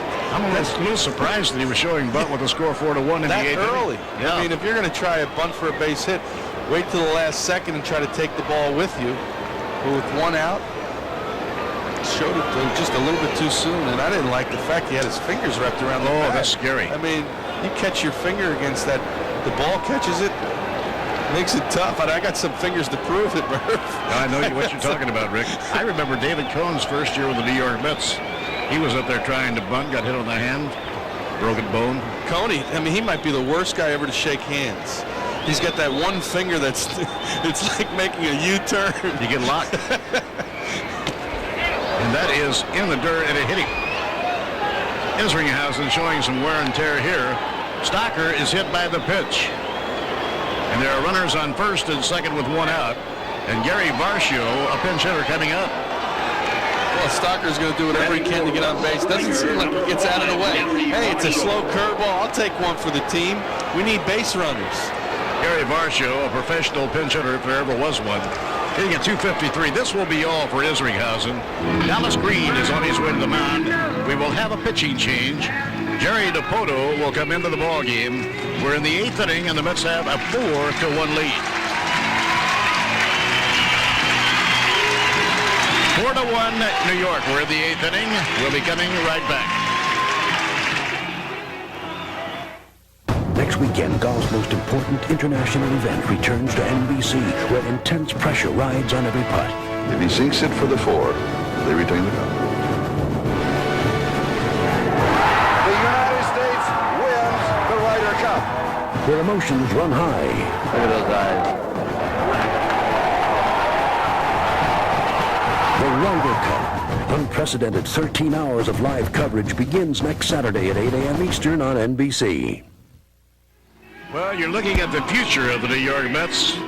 Bill Pulsiver with the goatee and Jason Isringhausen. Exciting young pitchers. Started out in the minor leagues this year. Now they're at the big league level. Both are just so talented. And, you know, they're inseparable friends. Whenever you see one, you see the other one. Roommates, different kinds of individuals. Pulsiver's a little loose cannon, a little bit off the wall.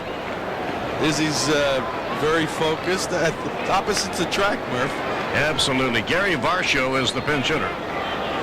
He will be facing Jerry DePoto, who's done a good job for New York, especially over the second half of the year. He's 4-6 on the year with a 4.19 ERA. Varsho, a good pinch hitter. Hit of the air to short left field. Can it be reached on the run? Vizcaino. And no, they can't reach it. It drops. A base hit. And the bases are loaded. And suddenly the Phillies have the tying runs on. A bloop single into short left field for Gary Varsho. And the Phillies have the bases loaded with one man out.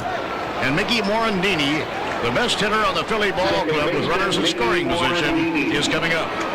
That's just perfect placement. Didn't hit the ball good, but Varsho, you talked about being a professional pinch hitter. He's not going to get cheated. Went up there right away, trying to jump early in the count. Good effort by Tim, just a little bit out of reach. Tough spot here for Jerry DePoto. He's a sinker slider pitcher out of Toms River, New Jersey. And Mickey Morandini, who leads the Phillies, hitting with runners in scoring position. Fastball, strike one call. 4-1 New York. The Phillies are fighting back.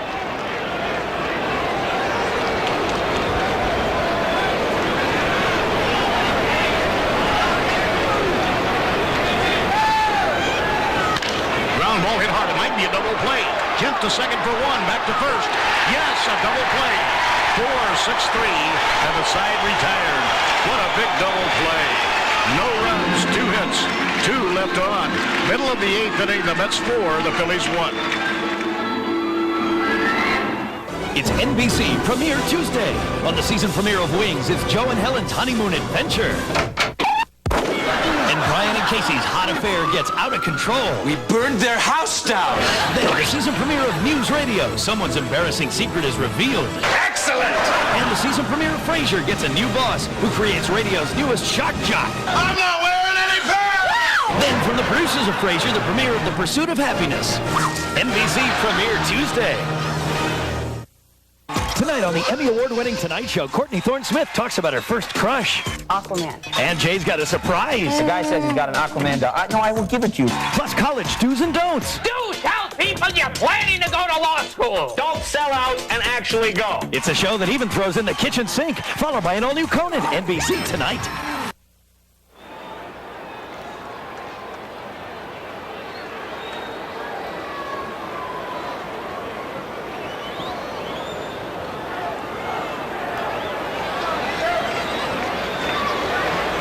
Last of the 8th inning now, Shay. Chuck Reese is on in relief for Philadelphia.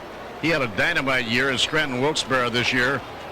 Reese, 25 saves, a Scranton Wilkes-Barre record, and he was tied for the International League lead. And the pitch to Jeff Kent is low, ball 2. Paid crowd tonight of 15,367. Phillies have had a good year at the gate. They've almost drawn $2 million so far. And a breaking ball, 2 balls and a strike. I asked Dennis Minke, the coach for the Phillies, to describe Ricci for me, and he said, well, remember Larry Anderson? And we all remember Larry Anderson. Yes, we do. So many years. My first roommate in pro ball. He says, just like it. A lot of sliders. And there you see, right up to what Dennis told me, there's the slider. Another guy throwing across his body, but he'll throw a lot of sliders. He's pitching like an old veteran, isn't he? Yeah, Larry Anderson. Now that's somebody to model yourself after. Low and away, ball 3, 3-2. What a timely double play. Jerry DiPoto came out of the bullpen and got Mickey Morandini, or rather Gary Varsho, to bang into a double play. No, it was Mickey Morandini. Right the first time. Looping drive into shallow right field, a base hit for Jeff Kent.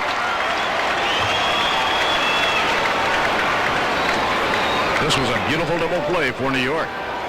The Phillies have just not been able to get the big hit tonight. A lot of base runners, and that is just tailor-made. It looked like Jeff Kent had a little trouble.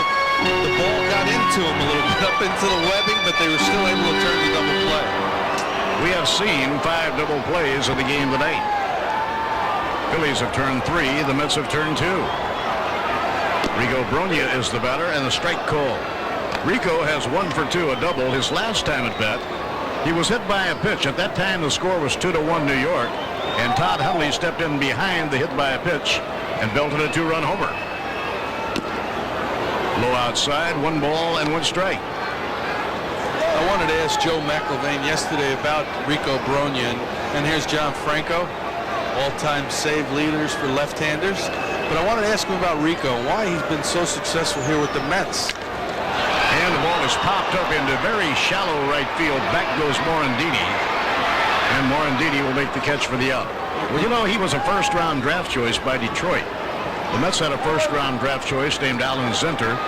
They traded Alan Zinter to Detroit for Rico Brogna. Brogna was not going to play for Detroit because of a man named Cecil Fielder at first base. Right, and you know what Joe said? Max said, you know, I think just being away from Tiger Stadium, he was so pull conscious. They wanted him to pull everything. He said he got over here to Shea Stadium, and the next thing you know, he's become a better hitter. He went to Bobby Valentine down in AAA baseball, and they wanted him to hit the ball the other way, and it paid big dividends. Now he's back to where he used to be, gap to gap, and you know, he's got 19 home runs on the season, so you'll hit home runs by mistake if you try to stay inside the ball and hit it straight away to center field. And he's a magnificent first baseman. He will win some gold gloves before he gets through. There's a looping fly ball into shallow right field off Todd Hundley's bat, and it's dropping in for a base hit. Andy Van Slyke grabs it, plays it back to the infield. So Hundley has his 3rd hit of the game. A fortunate hit that time. The ball was not hit all that well. So Todd Hundley is now 3 for 3 and a walk in the ball game. Hundley has knocked in 3 of the 4 runs. They had the big shift on him. Everybody playing down the lines, and there's John Franco. Well, Franco is up in the bullpen along with Doug Henry. Right now it's a save situation. If the Mets score again, then you would see Doug Henry coming in because it would no longer be a save situation.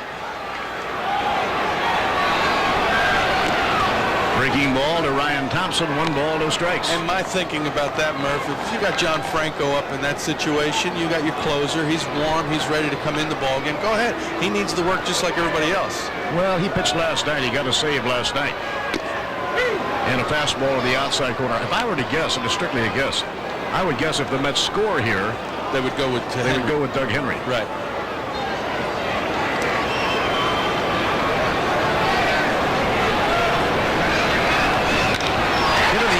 Deep right field, way back, maybe at the wall, reaching up. Oh, he made the catch. Oh, what a play by Mark Whitten. Throw comes into first base. Mark Whitten may have taken a home run away from Ryan Thompson. He made the leap. He got to the very top of the wall in right field. We'll have to see the slow motion replay to know whether or not he brought it back in. Take a look at this. Times his jump perfectly and takes it away. This ball, that's a good 1.5 feet over the wall. That's a tremendous play. No way I thought he had a chance of making that play, but timed his leap perfectly. He took a 3-run homer away from Ryan Thompson.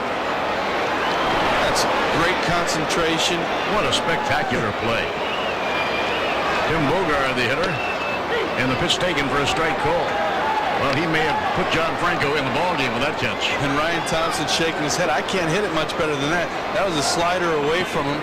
Good breaking ball hitter, and he drove it a long way the opposite field. And a breaking ball to Bogart.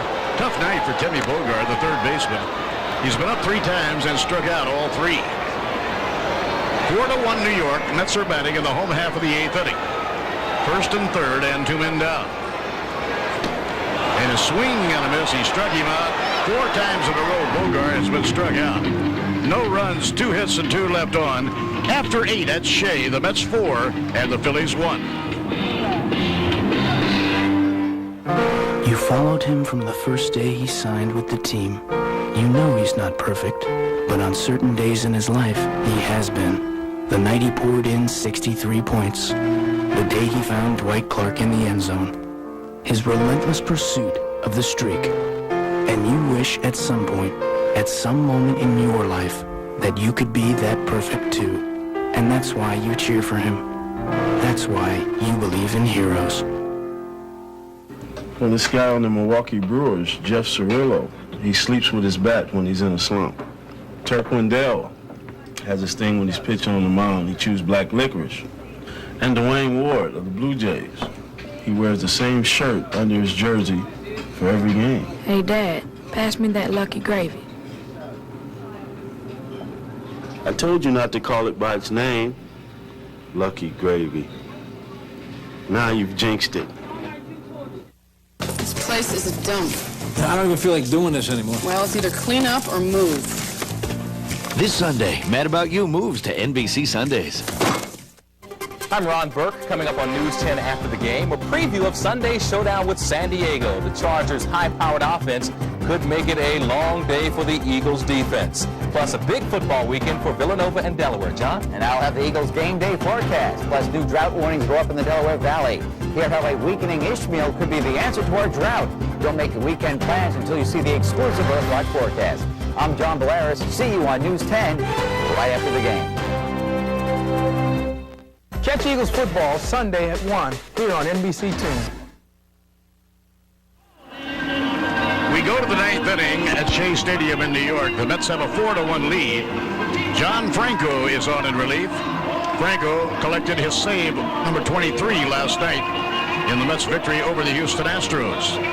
So now here is John Franco, who has more saves than any left-hander in history, taking over the mound. Baseball Night in America is brought to you by Pro Player. When you wear a Pro Player jacket, it's not just a jacket you wear, it's an attitude. Oldsmobile and your local Oldsmobile retailers.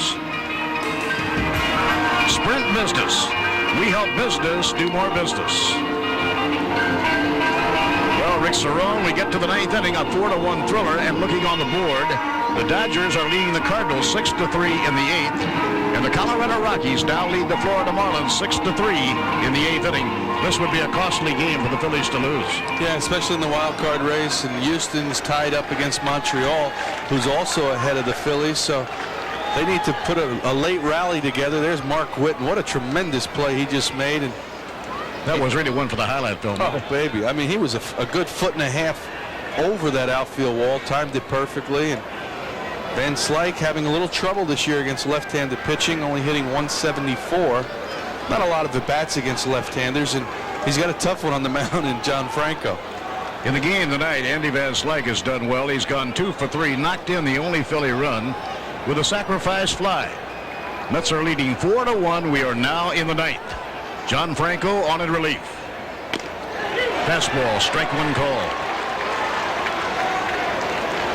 There was a time when left-handers would do better against Franco than right-hand hitters. But he has been awfully good against left-hand hitters the last couple of years.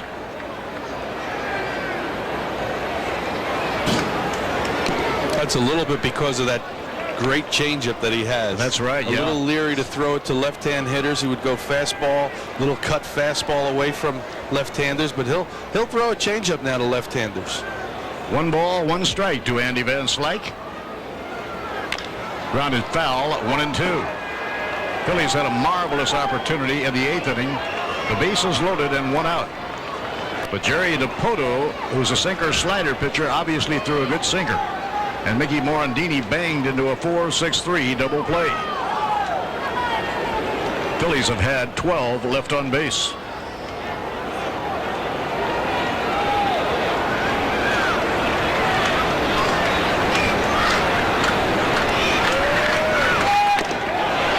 That just missed. 2 balls and 2 strikes. That's that little cut ball, little cut fastball, little slider away.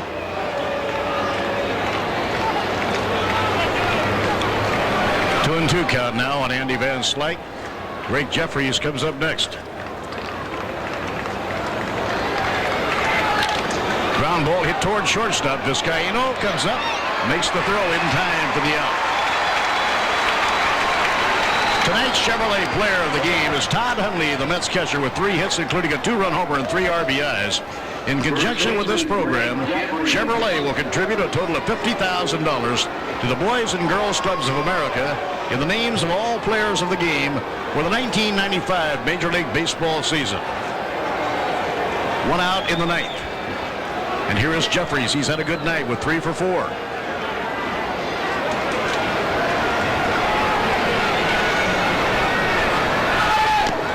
And the pitch inside, ball 1. With our game zipping along here time-wise, time permitting, we will switch you to see the Dodgers and the Cardinals. St. Louis has just come from behind and tied that game up. It's 6-6 in the 8th inning. Hit hard, base hit. Jeffries with his 4th hit of the night. That goes into the left field corner, and he'll be on second base with a double. So Jeffries is 4 for 5. Is he hot or is he hot? On fire. And it doesn't matter swinging right-handed, left-handed, just seeing the ball very well now. And that was a little fastball on the inside part of the plate. Best thing about it, he kept the ball fair somehow. Ball was right on his hands. Just drove the ball right down the line. And it's been this way all night. The Phillies leaving an awful lot of runners on base. 13 to this point.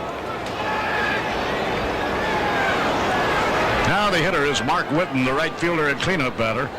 Mark has 1 hit and 4 times at bat. He saved 3 runs for the Phillies tonight. He close to the bunt. He took away a 3-run homer for Brian Thompson. It was going out of the ballpark. He went up and brought it back. It's the Dodgers and Cardinals with Joel Myers and John Wathen. Our bonus coverage, time permitting, at the end of this game.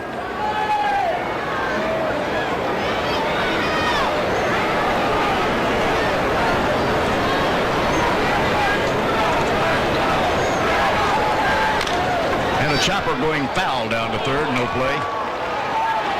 And a 2-strike count on Mark Whitten. The Phillies have out-hit the Mets 15-9, but the Mets lead 4-1 here in the 9th inning. The difference, left on base. Phillies had 12 left on over the first 8 innings. The Mets had left 7. Franco's changeup is so effective because he's got such good motion on it. Hitters know it's going to come. They just can't stop. They wind up swinging at balls in the dirt off Johnny a lot.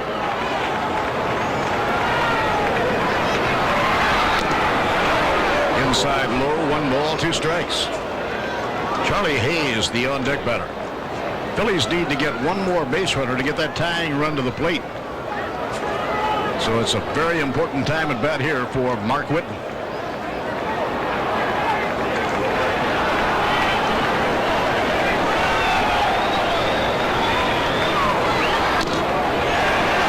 Off again, 2 balls and 2 strikes.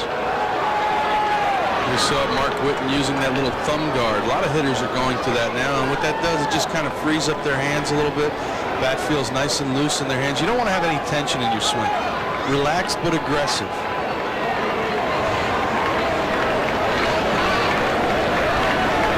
Franco pitching very deliberately here.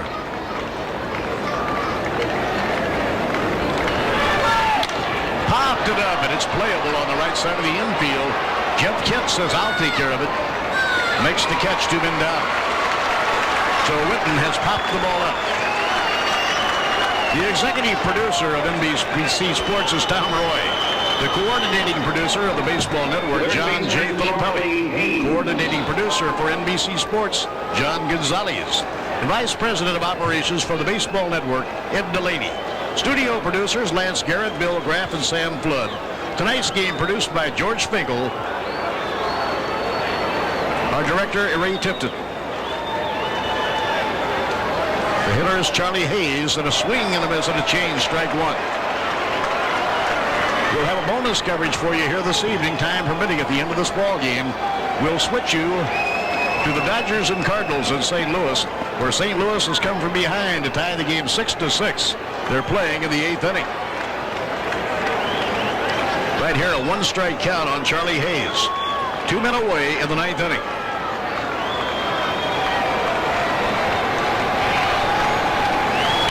Ground ball down to first. The game should be over.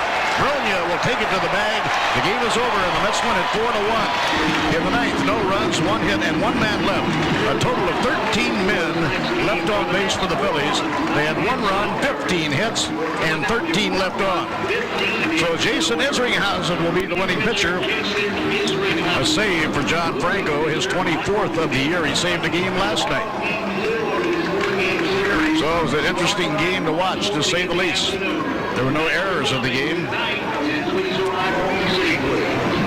So here at Shea, the young New York Mets, the youngest team in the major leagues, continue their surge in the second half of the year. Rick Cerone, since the All-Star break, the Mets have now won 34 and lost 26. And against all contending teams vying for wild cards, the Colorado Rockies, the Los Angeles Dodgers, Jerry DiPoto, the big ground ball double play in the top of the 8th inning with the bases loaded. Crucial. John Franco retires the last 3 hitters. Nice ball game. Jason Isringhausen, another quality start. Pitched real well with men on scoring position. Another just a good ball game all around. Terrific game. The Mets win it by a score of 4-1. Isringhausen the winner. Michael Mims the loser. Now we'll switch you